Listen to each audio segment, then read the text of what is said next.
Hello, everybody.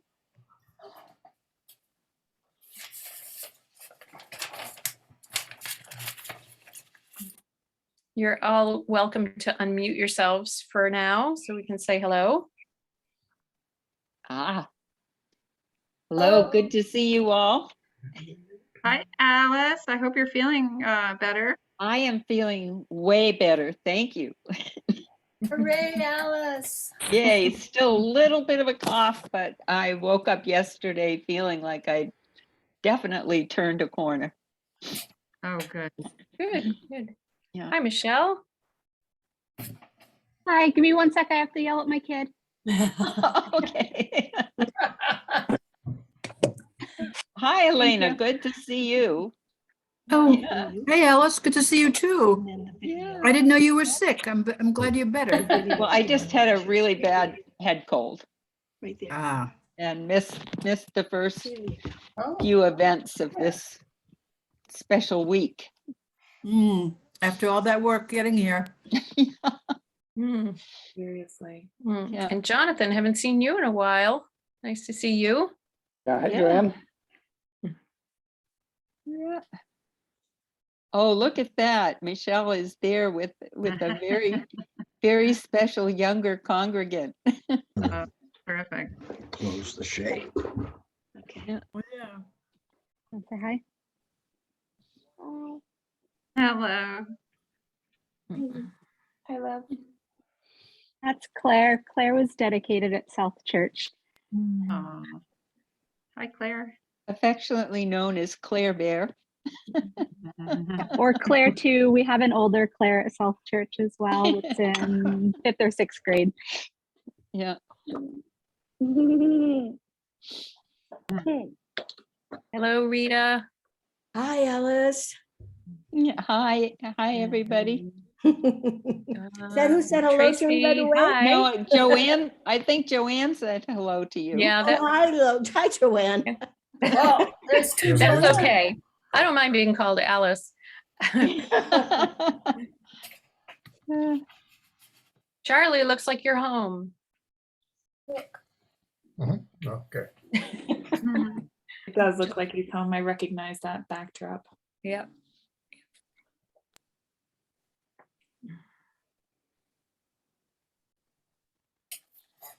Oh, and there's another Hi, Al. everybody. Dorothy. Paula's not going to show herself. She's so shy. And there's hi, Myra. Oh no, what'd I do? Paula went for a run, is looking her best. It's not about you, Paula. Oh, Joanne and Paula are clearly close friends. Joanne's outing her right in the middle of the Zoom. Yeah. Hi, Alice White. Hi, Alice. Yeah. White. Hi, Jack. Yeah, Jack. Is Dee Dee there too?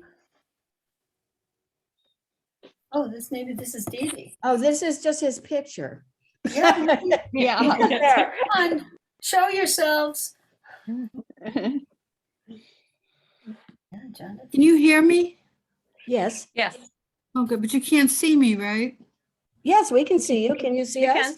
No, I can't see you all of a sudden. I don't know why. Are you on an iPad? No, just a laptop. Oh. And I was moving the cursor and it might have touched something I wasn't supposed to. Yeah, if you can find the, do you have a icon bar at the bottom of your computer screen? If you hit the Yeah. hit the zoom icon and it should bring it back to center, to the front. What does that look like? It's a little blue square with a white camera in it. Okay. Oh, no, that's not it. I don't see it. Oh, I do see it. Yay. Okay. Ah, great. Thank you. Here, we're back. Oh,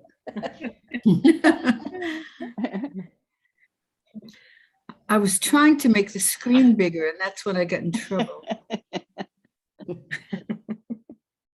Yeah. Okay. So there isn't anyone else in the waiting room, is there? Nope. Kirsten. All right.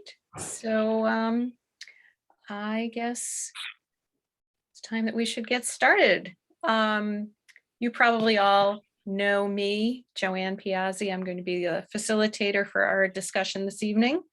And I want to thank you all for coming, and especially thank you to Kirsten and Ellen. It's probably been a very intense couple of days already. And thank you for coming to yet another Zoom discussion with us. I thought we would start off with a little game to kind of lower some of the intensity. For everybody else, I did ask Kirsten and Ellen if they'd be up for playing a game, and they both enthusiastically said yes, but of course that was last week. So they may be feeling a little differently now. No, we up for this? We're good. Okay, great. So we're going to have everybody mute yourself except for Ellen and Kirsten. Anyone familiar with the game Incoherent? No, people are shaking their heads no. I am. April, you are, yes. So in this game, you will see a series of words that are meant to represent other words. So you have to read them and try to figure out what the actual phrase is supposed to be. So all of these phrases are going to be something that is related to South Church or Unitarian Universalism. So I'm going to type into the chat what the clue is. I'll let everybody open the chat and look at what it is. I'm going to start with a really, really simple one to kind of warm up. And so everybody is muted, so because your tendency is to like say these things out loud and blurt them out, and we don't want that to happen. The game is supposed to be competitive. However, the key to being successful to this is listening to what your opponent is saying, because that helps you figure out what the phrase is. So rather than compete, I'm going to have you take turns reading the phrases until one of you realizes what it actually is, and then you can blurt out the correct phrase. Okay? Okay, so this is the example phrase that I'm typing into the chat. If anyone is unsure how to open the chat, if you bring your cursor to the bottom of your Zoom screen, you should see a bar of icons, and one of them is a little chat icon that should open a chat on the side of the screen. Okay, so there's the first clue. Ooh, And the two of you can. If you press return, press enter. Oh, I'm sorry. I didn't enter. There it is. Cough, ior. So can the whole words be mixed? Is it two words and the letters are isolated to Not this? necessarily. Okay. Rough. Rough. So we're supposed to reorganize the letters, or? No, just read it and listen to it and figure out what the actual phrase is. Rita knows, but she can't say anything. Coffee hour. hour. Yes, coffee hour. Okay, so that's it. Is that what you thought, Rita? Okay, so they're going to get progressively more challenging. Oh boy. So, all right. So everybody can have the chat open except for our two players. You should close the chat until I have it all typed in, and I'll tell you when you can look. Okay. And we'll have Kirsten read it aloud first, and then Ellen can try it, and you can go back and forth until one of you figures out what it is, and you can just yell it out. Okay. All right. So Collaboratively. I get it. All right. All right. So there it is. And the two of you can open the chat and see the clues. Okay. So I'm reading out loud, and Yes. Ellen's gonna try and light the chalice. Light the chalice, light the tea, light tea, Right? Light the chalice. Light the chalice. light the Yes. light the chalice. Like the chalice. Good job. You got it. All right. So Kirsten and Ellen, close your chat.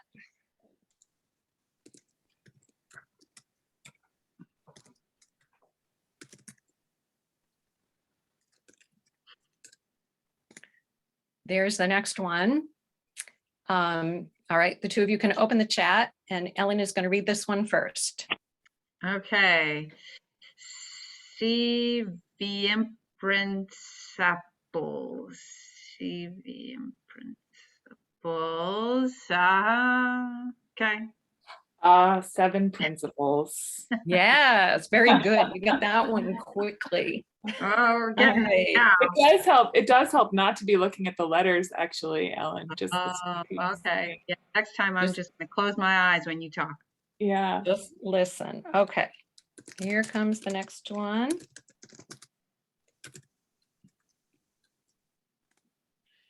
There it is. Okay. Social chess test. Joanne Social Holman knows it. test. Social something. Social Chess test. social justice. Yes, social justice. Very good. The last time I played this, someone suggested that you read it like you're drunk, and that helps. And I know you probably have no experience with that. I have no idea what you know that might that not help. No, I didn't think so. All right, next one.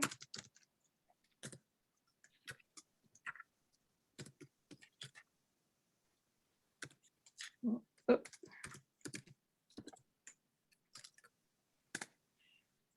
There it is. So now I read this one first. Yes. Welcome in non-congregation. Welcoming congregation. Ah!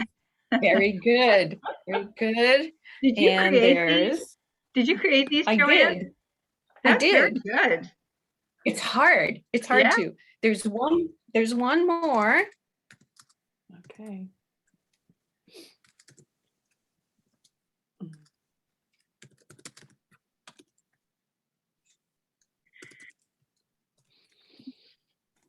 Okay.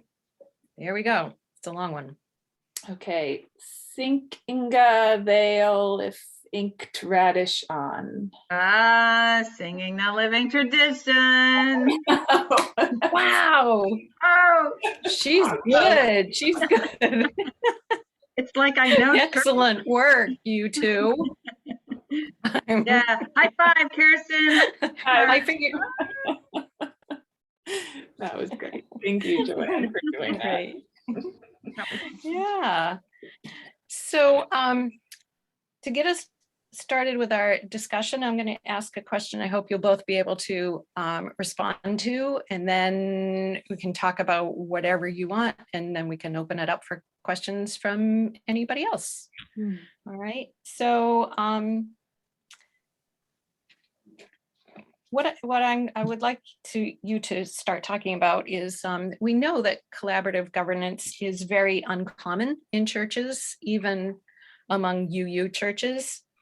So I'm wondering, what does governing collaboratively mean for you personally, and what does it mean for Unitarian Universalism?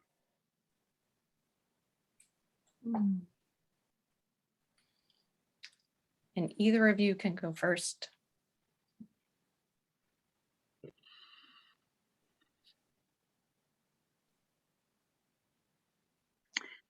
Well, I'll say that for me personally, so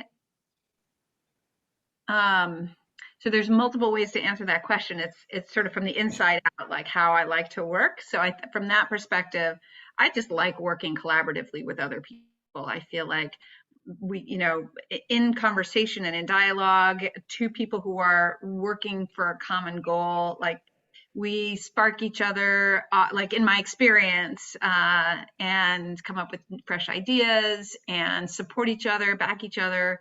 And that is, it adds a level of fun to the whole project of ministry. So that's, from a personal perspective, what I appreciate. I had first heard of collaborative leadership, I think when our UUA was led by a trio after Reverend Morales resigned. And I was intrigued by that and how it did model something about egalitarianism and just a different way of thinking about organizations that is kind of radical, really, and opens up ways to think about congregations generally. So I appreciate about that. And then there was a second question. What does it mean for For the Unitarian whole Universalism? Association, yeah. Well, I think that leads into what it means, from my perspective, what it means for Unitarian Universalism is the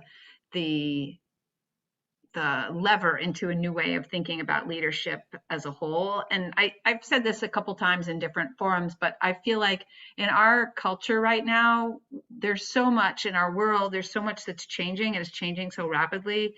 And there's so many pressures on us, from technological changes to the changes that are implied by climate change, to all the political changes that are happening. And I feel like congregations need to adapt to those changes. We need to be willing to transform ourselves in ways that allow us to meet the needs of our current era. And I think having a new model sort of implies the willingness to have that flexibility. And I think there is flexibility built into it as well. So I think for this congregation and for the UUA as a whole, being innovative is what we need right now. And this is one way to do it, being innovative in a way that lives our values of egalitarianism and equality. I appreciate all of that, Ellen. And I would add, well, I guess I would add two things. One is that I actually don't think it's that uncommon. It just is not necessarily institutionalized, if you will. Like, there's elements of collaborative governance in all UU churches. Our polity sort of inherently has a collaborative spirit to it, even in a congregation that is very much a minister CEO. Lay leadership is a huge part of governance in our congregations, and there is collaboration in all kinds of ways. I would lift up, like, I think even just at South Church, we've known for a long time recognized the need for and encouraged collaboration, but we've kind of historically done that in silos. So like, these folks over here and these folks over here and these folks over here, and do all of these things. And then it's sort of kind of, I think awkwardly gets pushed into kind of a corporate structure in terms of the staff structure, and sort of the upper echelons of decision makers turns into this kind of corporate hierarchy. But there's an overall expectation of cross communication and collaboration in the work we do as a whole church community. So having worked in that context for the last decade, I experienced a lot of places where there were barriers that were not anyone's fault. They were structural.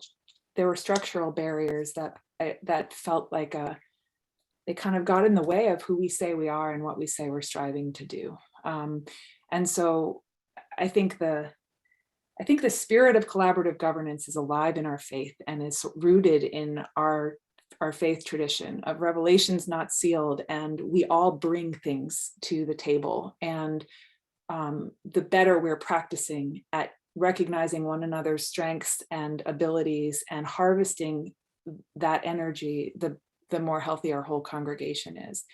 So it feels like a really natural step to start to grapple with what does that look like in terms of in terms of ministerial leadership. And I think that's where, you know, we have historically been really rooted in the way things have been done, the way things have always been done. But I agree completely with what Ellen's saying, that I think there is a recognition happening in lots of places that the way things have always been done is actually not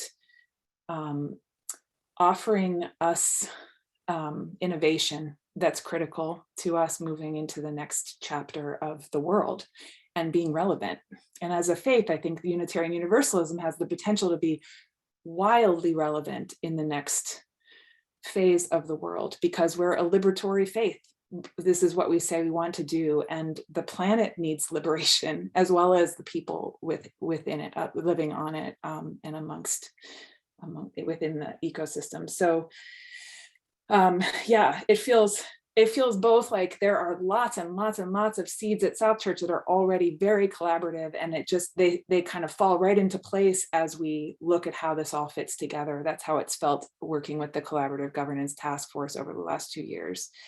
And when Ellen and I were talking during candidating time, there were so many conversations where we could feel these sparks off of each other of, you know, I would just start to describe a situation and she would say, oh, but this happens and this happens, or she would know those hurdles. And we both felt this kind of, I don't know, I will speak for myself. I felt this energy about the sort of shorthand that we already had with one another, even just in the beginnings of getting to know each other. So it feels like very rich potential. That's great. Ellen, is there anything else that you would like to that you'd like to bring up? Maybe other, you know, previous questions that you feel like you have more to say about, or anything before we open up to new questions? Actually, I'd prefer to do a few questions first, and then we can dip into some of the other things I wanted to lift back up. Thank you for the question. Yeah. Sure. Okay. Excuse me. So at the bottom of your screen, there's a little reactions button, and in there you have the ability to raise your hand. A little, let's see, Lance has already used it. So if you have a question, just raise that hand. Oh, it was Joanne who did that. Okay. And all right, Joanne, why don't you go ahead and unmute yourself and ask your question? Well, hi, everybody. I have been involved with small group ministry at South Church for many years. And I understand, Reverend Ellen, that you had small group ministry at your church too, in Winchester. And so I'd love to hear a little bit about that, and also about your feelings about the role of the minister in promoting and supporting small group ministry. So kind of two parts. Thanks. So what I could say about small group ministry at Westminster, I said a little bit of this last night at the legacy dinner, where some of you were at, but not all of you, which is that I have been very pro small group ministry because I see it as a core part of developing spiritually in community.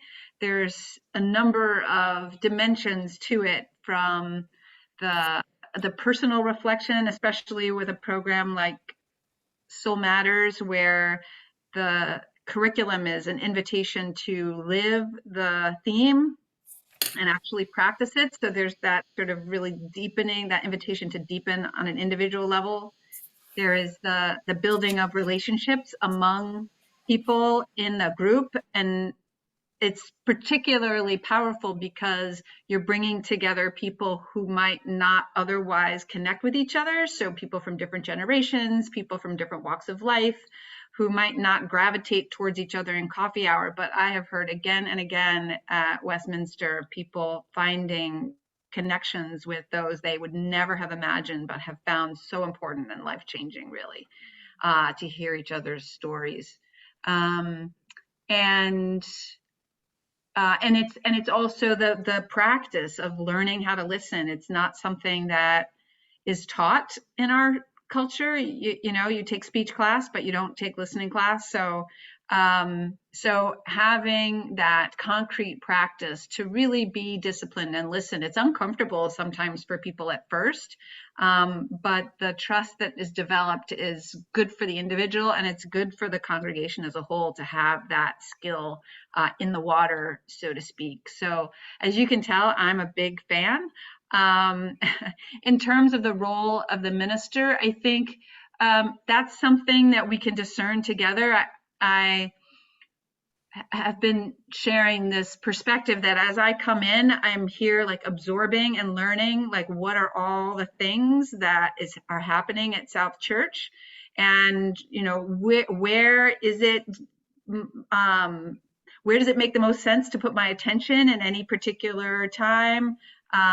Where is it needed? Where is it wanted? Where does it make sense? So I think that is something I won't give a concrete answer to right now. I don't want to shortchange you by giving a quick, easy answer, and instead offer that I will reflect on that should I be called, and have the opportunity to learn more about the congregation as a whole. Have you written session plans? Have you gotten involved in it at that level? Well, I haven't since Westminster went to Soul Matters. I did do some.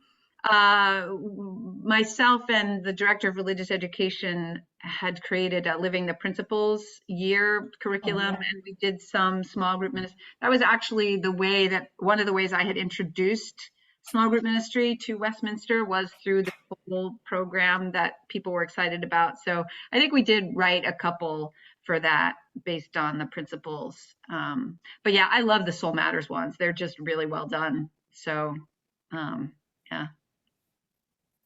Oh, great. Thanks. Mm-hmm. Thank you, Joanne.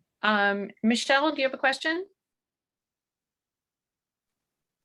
No? Okay. Anyone else?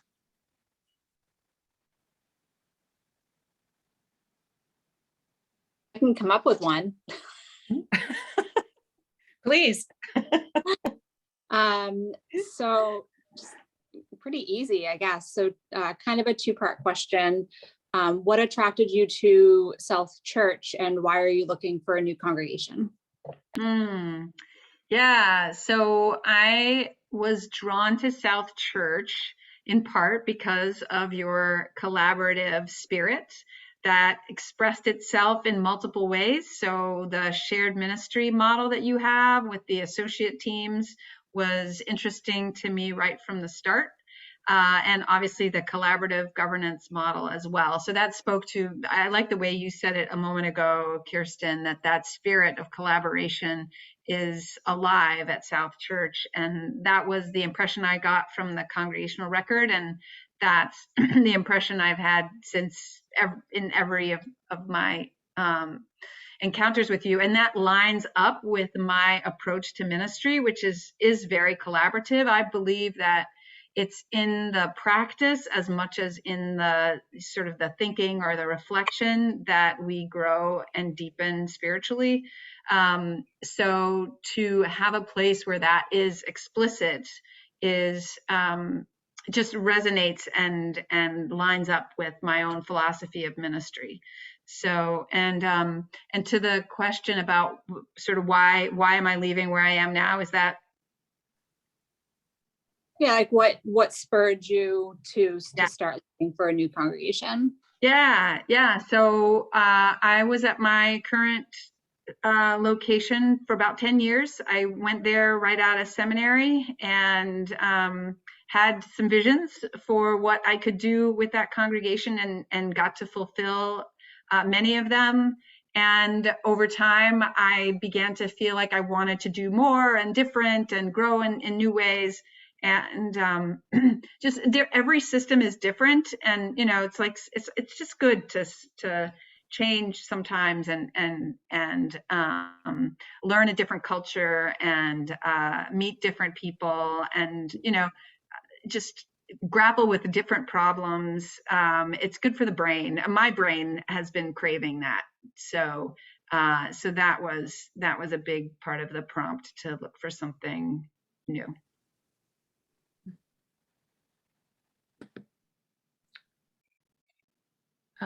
So Jonathan has a question. He typed it into the chat.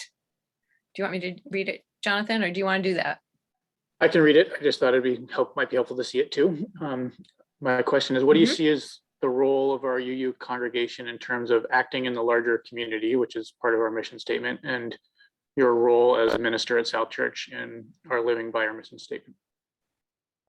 What was the last one? Your role as a minister at South Church in encouraging us, or whatever word you'd stick in there, to live by our mission statement.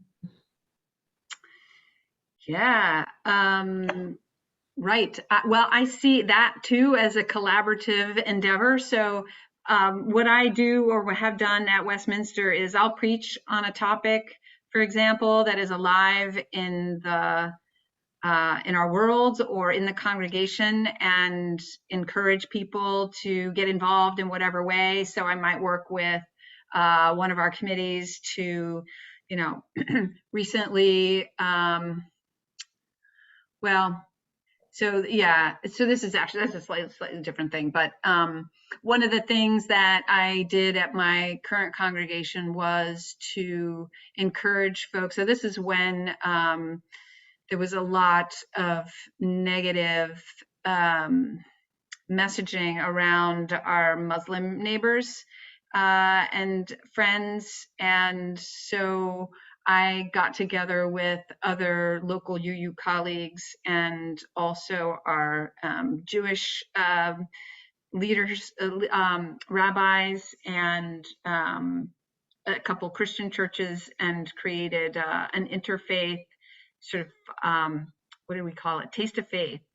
People getting together to just get to know each other over dinner, different faith communities. So, and I preached on it, you know, the week leading up to the first event, and talked to, talked to different committee chairs about it, and sort of generated some energy around it. So that's one way that I have been able to help create energy around certain topics.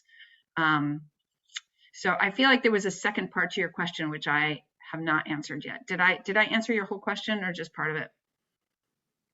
No, I think so. I guess basically just kind of how you see yourself as participating in that in our church. So yeah, I mean, I think for me, I'm always looking for ways to help myself, to remember myself, and to help other people remember how that kind of an involvement is not for other people, but really for our own, like I like the word you just used, Kirsten, liberation. You know, when we involve ourselves in social justice work, we're tapping into a larger truth in ourselves that our society tries to make us forget. Or it seems that way to me. And so when we act on those values, we reconnect with part of ourselves. And so that's where I come from, and that's how that is my approach to helping people, you know, reconnect with where does this help you come alive, as well as sort of this is something that is the right thing to do. This is not just for, you know, yeah, not just for doing the right thing, but for yourself too. So.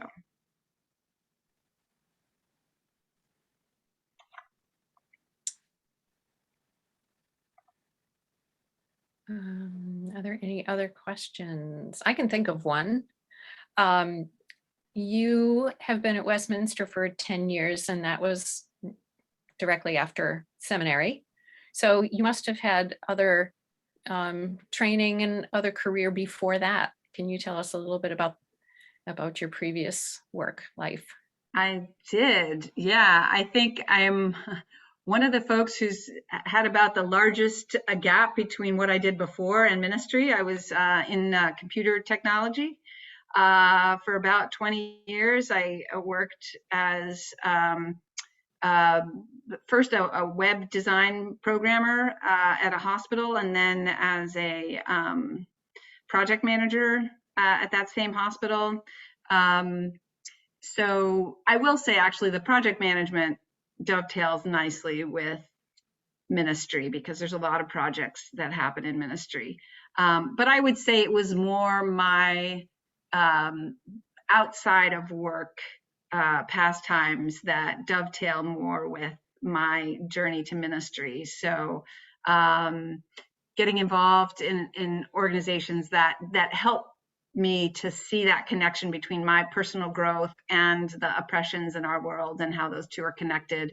I also did a lot of different volunteer work for different justice organizations. Like I worked at Habitat for Humanity, and I did some volunteering with Peace Games. I don't know if they are still around, but they would go into elementary schools and teach games to foster peaceful interactions to the kids, and something called Citizen Schools, which was bringing sort of the expertise of my career to inner city eighth graders in Boston. So that was more the kind of thing that then morphed into the career in ministry as well. So. Great, thanks. Yeah. Michelle, looks like you have a question. Yeah. So I listened to the sermon on Sunday, and I gathered that you're a theist from that sermon, assuming that's accurate. How do you incorporate atheists and agnostics into your ministry? Yeah, so it's a really interesting question because I'm a theist, but I'm also more than a theist. I am a very inclusive thinker. So I do have a relationship with something that many people call God, but I also can understand the logical illogicality of that. So I make a point to oh, there you are. You popped away because there you are. But I also make a point, like I did on Sunday, to say, God's wisdom, love, like they're not exactly the same, but they point to similar concepts. So, and, I at some point, I'm sure I will unpack what I mean by God or what I think different religious traditions are pointing to when they use the term God. There's a lot in there, some of which has been really hurtful to humankind, and some of which I believe can be really profound and generative for humanity. So that's something I look forward to exploring more in the future. And as I said on Sunday, at the Q&A, I think conversations about God can be really deep and meaningful, but I think conversations about atheism and agnosticism can be really deep and meaningful too, because these are places that touch us deeply in our heart. There's a reason we came to those decisions, and I think it's those journeys that are really can be really powerful to share.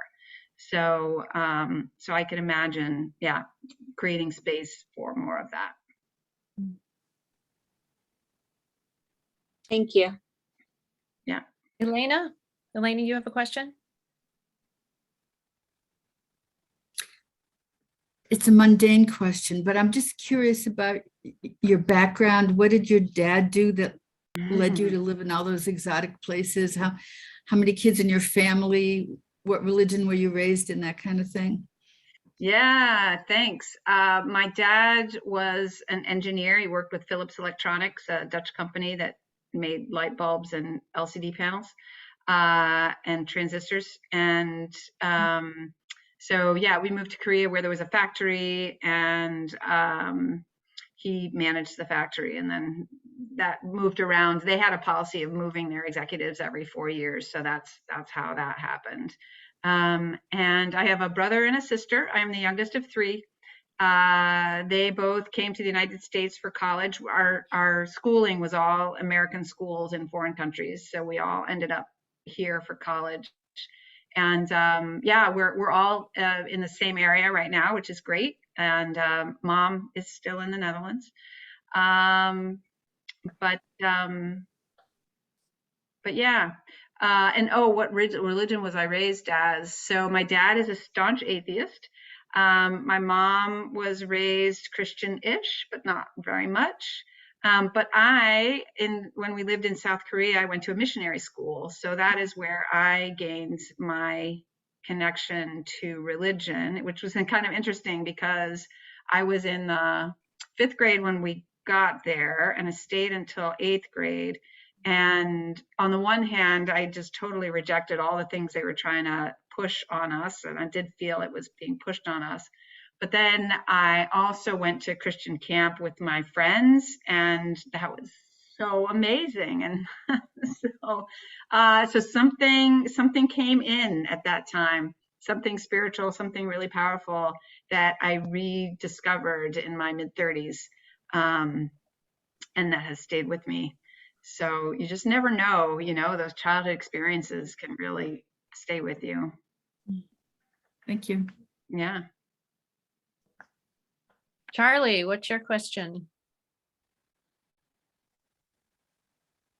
Uh-oh, is Charlie frozen? Charlie looks like he's frozen. Yeah. Oh. Oh, There he is. well, where'd he How about go? now? Oh, there he is. Okay. Yep. All right. So my question is actually both for Reverend Ellen and Kirsten. It's 2.5 parts, no less.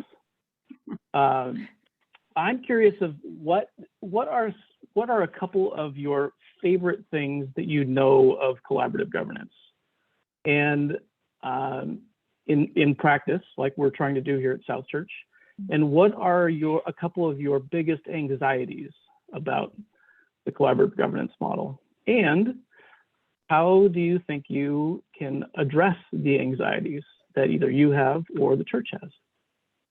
You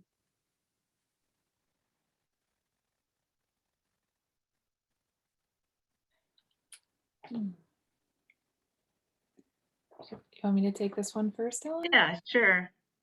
It's funny on Zoom, you look and you're like, are you looking at me right now?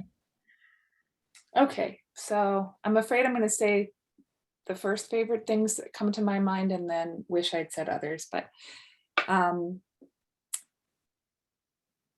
one of my favorite things about what I have noticed happening at South Church is the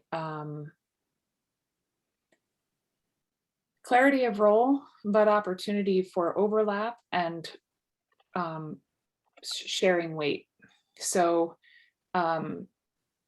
there's in working with Reverend Susan, but also with our staff team writ large, there are sort of fuzzy edges of the way our jobs all connect with one another. And there's something intentional about that and organic about that. And so when over the last 2 years, when Reverend Susan has had things come up where she had to pull back from some of the things on her plate, there was a real ease of sort of passing off or saying, can you hold this? Or could you do this? Could you take this? There's a spirit of support that has been incredibly sustaining during the pandemic, especially because the pandemic was just throwing so much at all of us. And that is true. I experienced that also with Jen Del Deo, holding the religious educator portfolio now, and with that throughout our staff team, but then also with the board in other places. There's these places where there is opportunity for, hey, this is a little bit either unclear exactly whose job this is, or this is kind of complex, and I'm conscious that it's an important decision. And there's someone on all those edges to be able to consult with at the least, and it's a real gift. It's especially a real gift when complicated things come up, like all of a sudden the church has to set health policy. That ability to say, I don't know how to set health policy, but within our congregation, we have folks who have expertise in these areas, and how can we collaborate with one another to come up with a decision that's informed and considering all of the dynamics of a community like ours. So I would say that that's one of my top favorite things, but also in a place like South Church, it's just there, it's a huge institution, and there is so much going on. And when you're collaborating, you can look at that big picture, and you can look at your strengths and weaknesses with one another and divide and conquer in a way that feels like it authentically acknowledges people's personal skill sets and energies and interests and calls, while meeting the needs of the whole pretty well. But I would also say that that's an anxiety, right? Both of those things are an anxiety, because you have to really do the work to clarify, for the most part, what's on my plate, what's on your plate, who has the say on different kinds of things, and when we disagree, where does that decision get made? It requires relationship. I believe that our faith asks us to practice being in relationship with one another. I believe it's a part of being a Unitarian Universalist. And so I'll say that in terms of the solution, Reverend Ellen said something on Sunday that I really appreciated. She said, as a minister, she's not perfect. She has chosen a call that means she's living her life in the view of others, or something like that. I don't know that I got that exactly right. But in other words, like, she's modeling. So as a teacher, modeling is something that we talk about all the time, is how do you demonstrate what you're trying to foster amongst students or in a group? How do you model that? How do you show them, here, I've learned this is what I understand, this is what it looks like, try it, see that, how that feels for you. So I think the hard work of it is that you have to do the work. You have to do the work of being in relationship, of having hard conversations, of naming when your ego's feeling alert, and those kinds of things. But the reward of that is really generative. So how about, what do you think, Ellen? I love hearing you talk about that, Kirsten. I affirm everything you've just said from my own perspective. And I think to add to it, I like that we are coming from different backgrounds. So you have your training as a religious educator, and you have a whole community of religious educators, and that's like a whole cloud of thought that you're connected to. And I have my training as a minister, and I have a whole community of ministers. So that's a whole cloud of thought that intersects, and yet it's also separate. So I think bringing the two of those together in our interactions will be rich. I also will say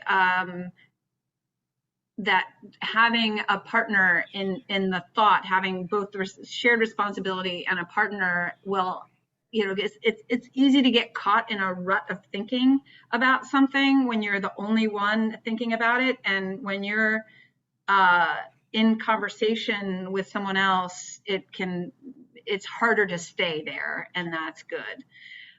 So those are some things that I like about this model. I think a thing I would be nervous about would be whenever you're interacting with someone, and when there are fuzzy edges, it's possible that we could each spend a lot of time making sure that things are getting done, like we're both making sure something gets done, and so there's unnecessary overlap with that. But I would imagine that as we learn each other's styles, that will happen less, and there's more of an organic back and forth where we are clear how things get done. And the other thing, well, this is back to actually what I like about collaborative governance. I've been talking with staff over the last couple of days, and one of the staff members mentioned what Kirsten was just talking about, how in a congregation, you model certain behaviors and then people can take them home. And this staff member was talking about how they were bringing chalice lightings and doing chalice lightings and having covenant at home. So I think that's a beautiful thing to be able to model something and then people take it, learn it, and then take it home or take it to their workplace or, take it to their larger families. And that's very satisfying to know that we're making, the ripple effect of the good work that we're doing. Thanks for the question. Yeah. So anyone else? Jonathan, you have another question? Yeah, I'm curious for both of you, what you see with this as the strengths and vulnerabilities of South Church in terms of being a sustainable organization, and what you think we need to do to address either current or future challenges to sustainability. That's a beautifully big question.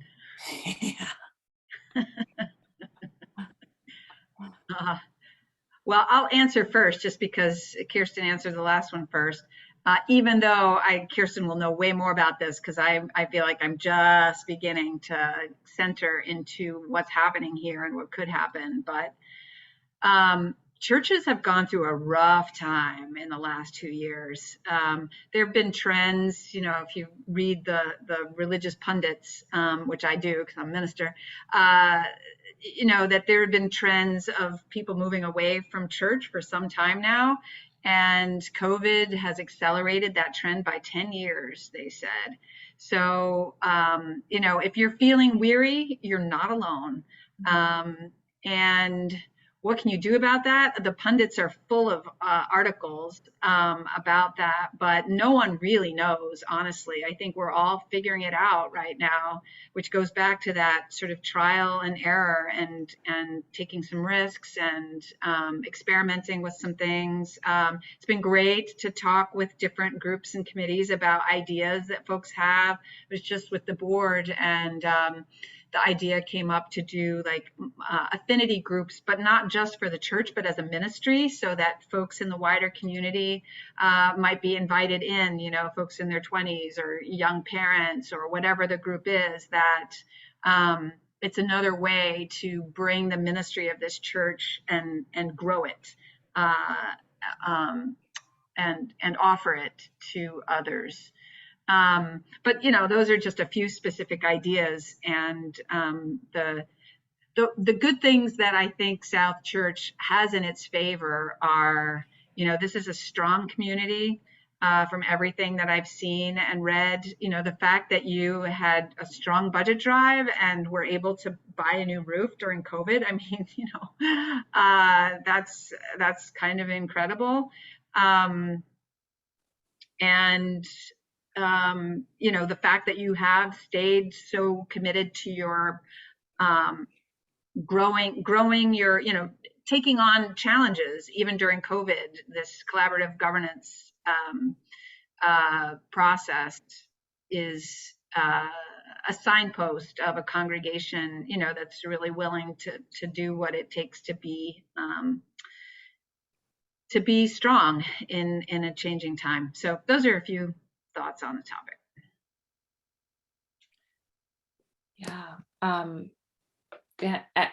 So I will concur. It's funny. I love the connection from the last answer, Ellen, and this one in terms of you've been reading from the ministerial sort of conversations around this, and religious educators are having really intense conversations as well. I'm serving on the Laredo board right now, which is the national board for religious educators, for religious professionals, religious educator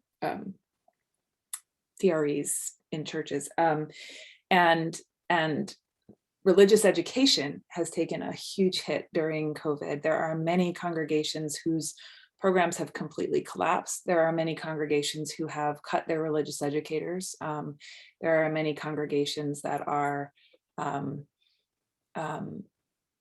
defunding religious education in their budgets because of budget challenges. So on on the scope of things, I think South Church is in a remarkably strong place. That doesn't mean that this hasn't been hard on our community, because it has.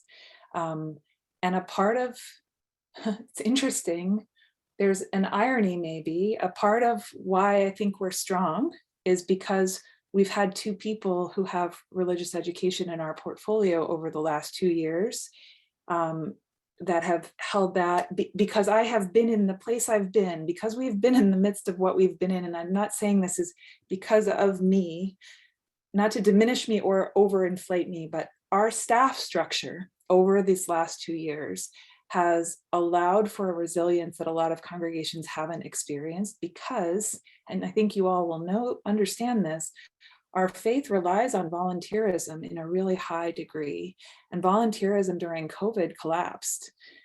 People really drew in, especially parents, because this was overwhelming. This was a wildly intense experience the last 2 years. And we had our kids home and we were trying to work and parent and teach and do all of these things. So from that lens, there in a lot of churches, there was just a withdrawal of everyone who does all the things. And if you have a part-time religious educator who is supposed to keep all of that going, they couldn't keep all those plates in the air.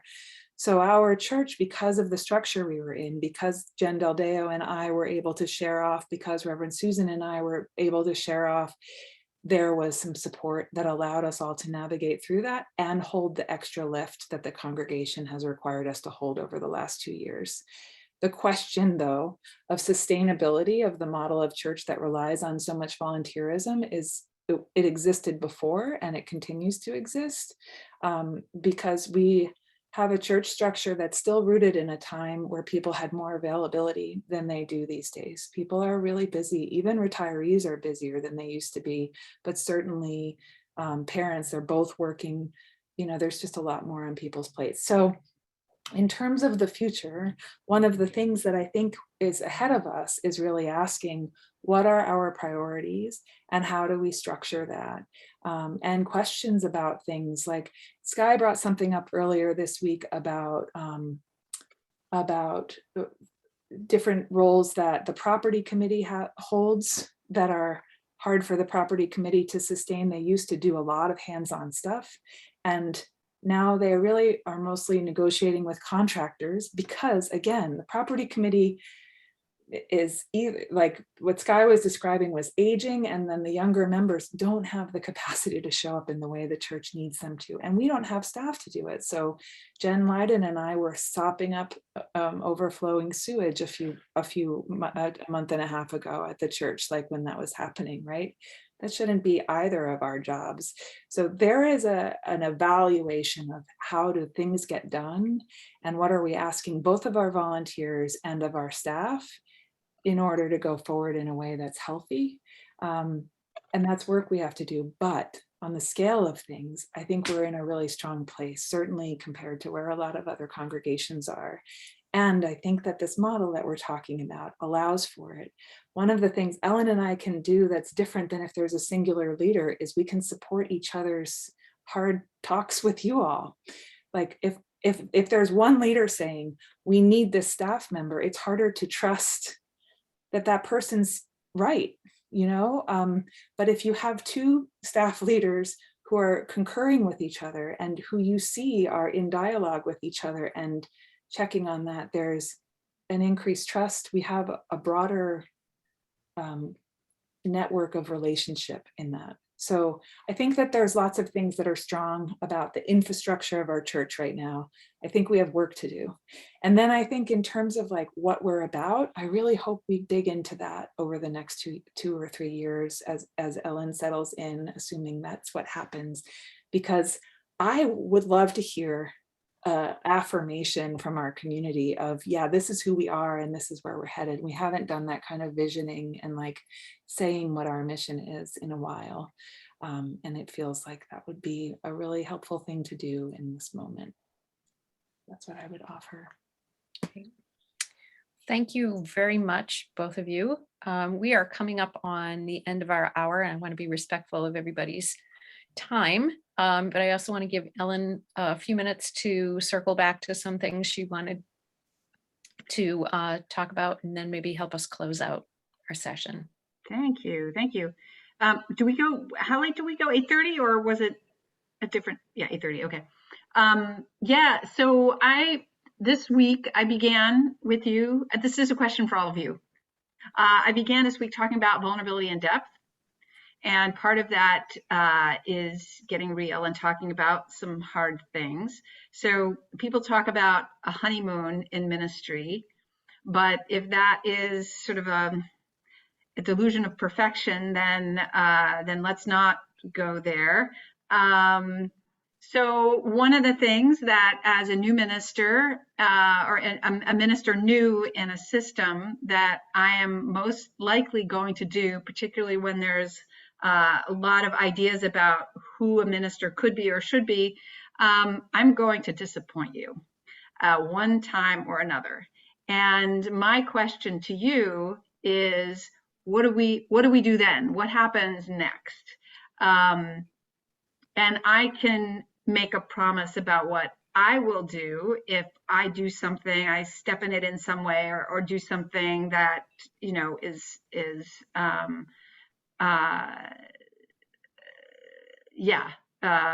disappointing.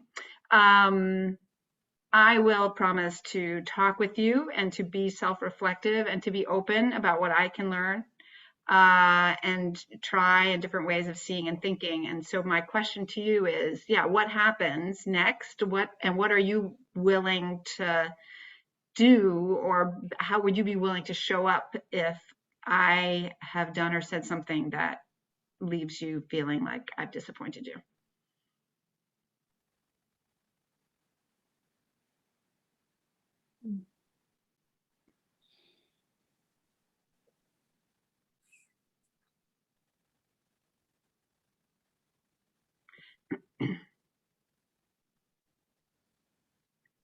Alice, I see you have your hand raised.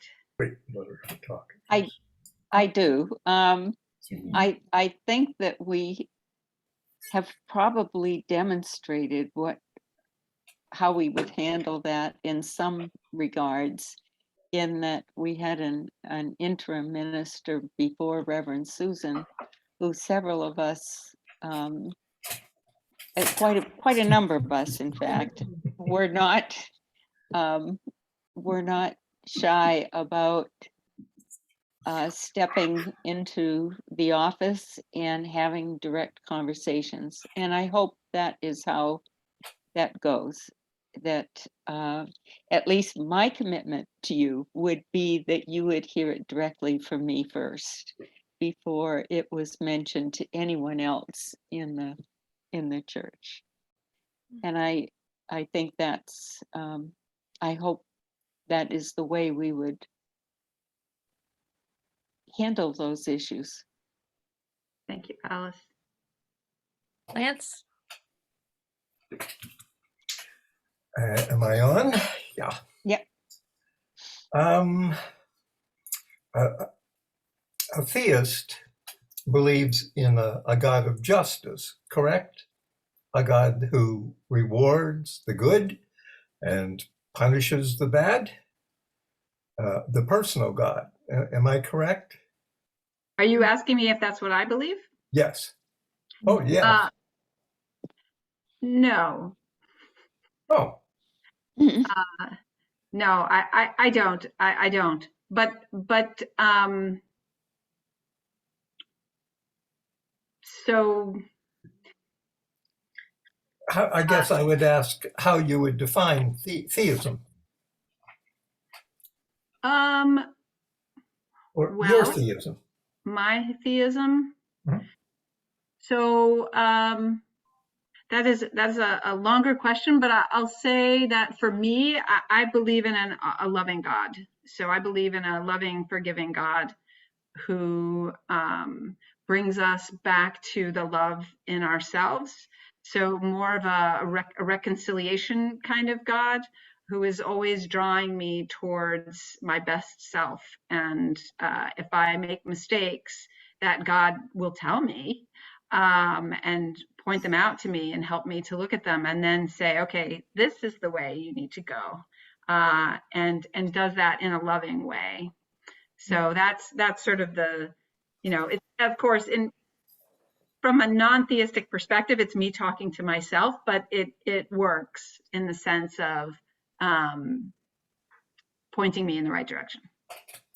So you don't necessarily believe in the concept of a God who rewards and who punishes? Oh, No, I mean, I know that in the world, obviously there are consequences to actions, but I don't, but I don't believe that that's God's will particularly. Okay, that I had more questions, but you basically answered it. So thank you. Actually, my concern was I'm an atheist. I suspect if South Church ever had the courage to have an open discussion about belief in God or not, and there never has been that kind of discussion in my 30 years here, I would suspect there are a large number of atheists and agnostics. So my secret question was how your ministry would reach me, if you believed in the personal God who rewards and punishes, which I don't. But you've answered the question. So thank you. And I know it's always crazy to have to answer these God questions in a square in 5 minutes or something. It's a little more complicated. Yeah, well, I would be happy to have a longer conversation with you some other time about what we each mean, because that's the other thing. Like, I love a colleague who said once, it's like having an Aunt Jane. I have an Aunt Jane. You have an Aunt Jane. My Aunt Jane was always lovely and respectful and kind and loving, and your Aunt Jane was nasty and unfriendly and, always made you feel terrible. And so we talk about Aunt Jane, but what are we really talking about? We're talking about two very different concepts. And I think that's where it gets really interesting, is when we unpack that a little bit and say, how like I was saying earlier, like, how did you come to where you are, and what does it mean to you, and where are you going, and how do you make your decisions about what's right and what's wrong, and all of that stuff. That's where the meat is, in my view. Yeah. Thank you. Mm-hmm. Elaine, looks like you had something you wanted to add. Well, the original question was, how would we handle a situation if you disappointed us? Yeah. And with the previous ministers, the couple, I had an encounter in a meeting that I was in during our check-in. Meeting hadn't even started yet. And I said something to be funny, but it offended her. And she called me on it. And I was just in front of everybody, and I was just shocked. And I felt chastised and like a child, even though she was young enough to be my child. And yeah, so there was a lot going on. And I was seriously thinking of leaving the committee. But then, because she was the advisor to it, but then I got cancer and I had to leave anyway, and it all worked out. But it still bothers me because now she's gone, and I had no closure.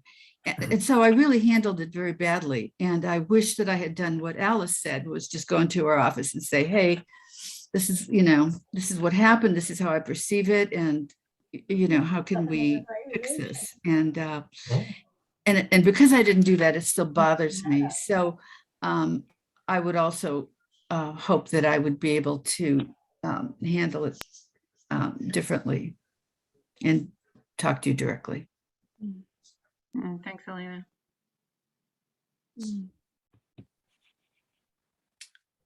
Jonathan, another response?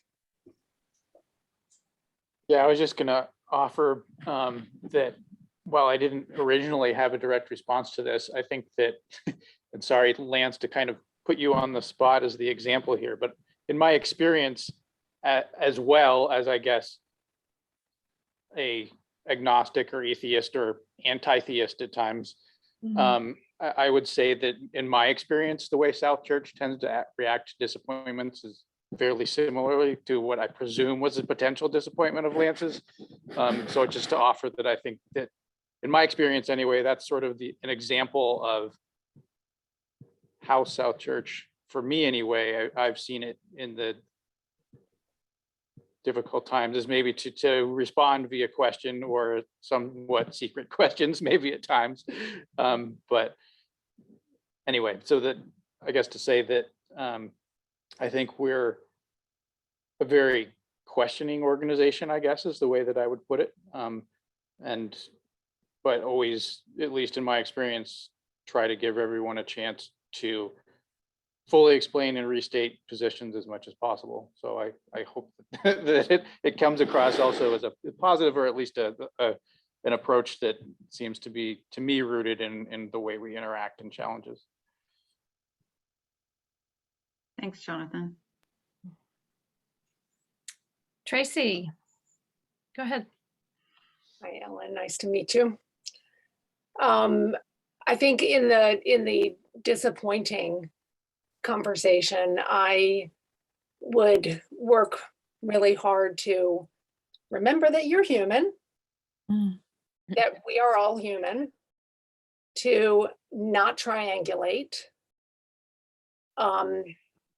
which leads me to a question about the collaborative governance with you two and a third party is a triangle. So that's curious to me if there is an issue. But the other thing is to remember that if I feel disappointment and I am seeing that in another person, to understand that as a projection and to see where I have disappointed others myself.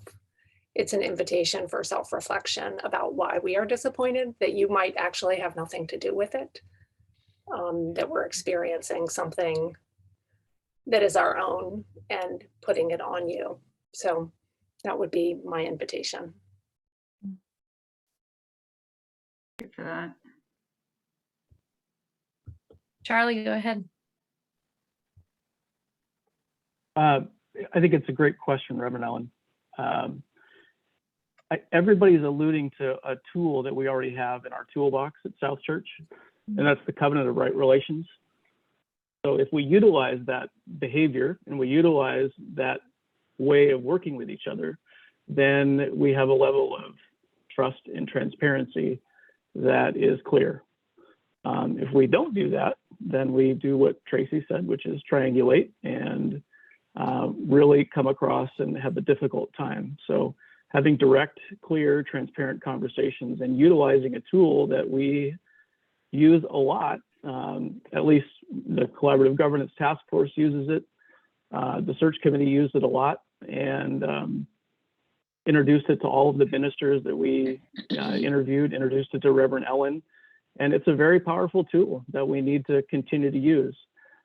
I would say that I am not the greatest person that uses it all the time, but I try and really, going into a meeting with South Church, I really try and look at it again to make sure that I am following the expectation of myself and how I interact with other people, and know that somebody else within a committee in South Church also has that expectation to interact with me in the same way. So it's a great tool that I think it's underutilized at South Church in some ways.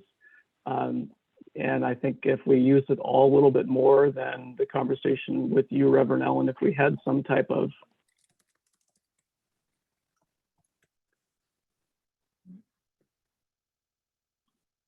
Charlie, your you need cat to just muted you. unmute yourself. Sorry, my cat killed my sound.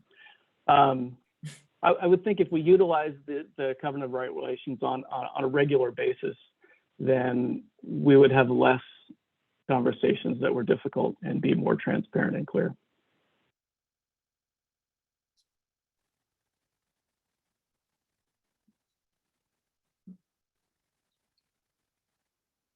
All right, Rita, you're up. I was just about to mention the covenant of right relations. Because I think it does work. My experience is in 2 or 3 or 4 really kind of transforming experiences when I was working with people, sometimes when I was really quite out of line. The person I was working with challenged me in that way. And it was transformative. It was wonderful. And I think I've done the same in other situations. So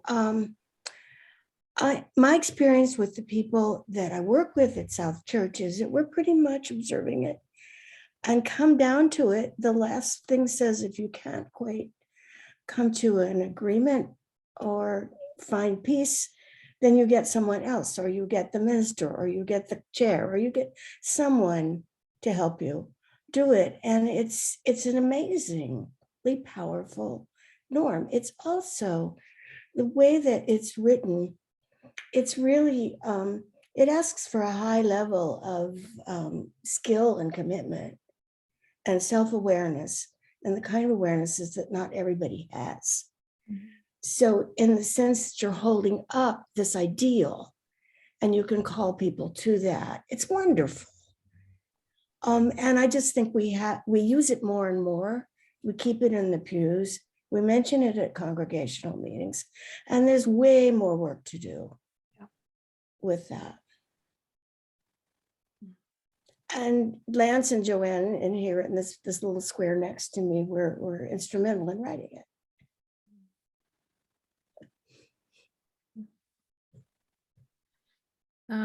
Okay, Lance, something else, and then we'll let Ellen wrap up for us. Okay, I just want to address a couple of things. One, the covenant of right relations was originally Joanne's idea. 2, I want to say, address what Jonathan said, that we are sort of like on a spiritual quest. And I appreciated that most, and I'm most aware of that in the coming of age ceremony for the kids? I love that, because some of them will say, I believe in God. And some say, I don't believe in God. And some say, I don't know. And I think that is a wonderful thing for an organization to nurture in our kids, that we honor them enough to let them make up their own minds. That is crucial, and I really value being part of this spirituality that encourages that. Thanks. Thanks, Lance. All right, Ellen, you want to wrap this up for us? Sure. So I'll just say feels like another really rich conversation, and another. I feel every time we have one of these, I'm like, oh, I just am really enjoying getting to know you all and hearing from you and hearing how this place works and your commitment to it and your dedication to it and your thoughts about it and what you're getting from it and what you're giving to it. Like, it's all really beautiful. And it's reminding me again why I became a minister, and why I clicked on South Church when I saw that link on my search website. So yeah, just really grateful for our time together. And I don't know, I always love this, Joanne. I don't want to kind of usurp your ending, but I would love it if people want to just say a one word of what you got from this conversation as a final closing. And I'll offer connection.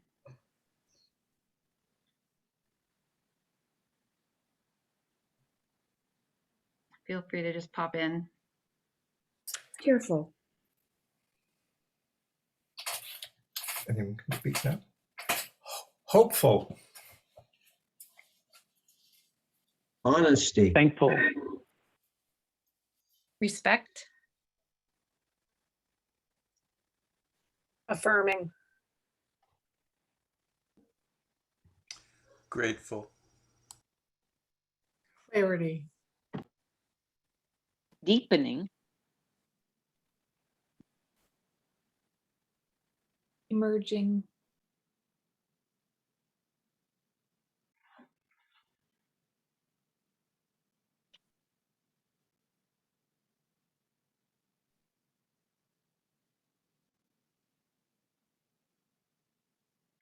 think, I'm guessing that was everyone who wanted to speak. So, so again, thank you all. That was lovely to be with you and lovely to hear your closing words. So I look forward to seeing you at some other Zoom or in-person event sometime soon. Thank you so much, Joanne, for leading us all, and Kirsten for joining me as the other person on the hot seat. Thank you. Thank you both for being here. Thank you everyone for coming and sharing your questions and your thoughts. It was wonderful to see you all, and we'll see you around this week. Thanks. Hey. Great opening game, Joanne. Yeah, thanks. It's fun. Have a good night. Yeah, that was awesome.